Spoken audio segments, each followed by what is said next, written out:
Good morning mga person! Tara, bisitahin natin sa kubo ang tito at tita kong busy sa pagluluto.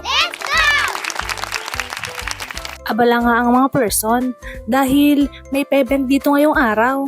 Lah, pa-event? Iya, ayan ang sarap niya sa kanin Ate Resi. Hindi nga ako makapasok sa loob, gawa na ring bantay. Abayan ang mitig ay.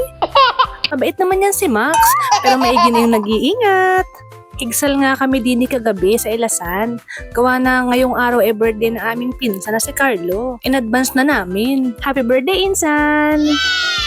At nasuray pa nga aring si JM. Kasing ata, gawa kagabi. Kakatapos nga lang namin kumain dyan, kaya eto, nagpahindag muna. Dumating na din pala sila Gabi at Ednard, mga pinsan ko po. Dala-dala ang pangmalakasang sumipa. Iya, alam nyo na. Oh yes. Pasilip nga po. Hala, parang ako'y nagugutom na naman. Nag-a-assemble na nga sila dini ng iba pang mesa para baga ready na mamaya pagdating ng mga bisita. At katulong pa nga din si Balat Boy. Akala mo nga naman ay marunong din ay hala sige asi. At the moment, nagagaya ka na nga muna kami pa uwi at mga panista ay ligo-ligo muna. Ay siya, till next time, happy birthday ulit Insan. Ingat!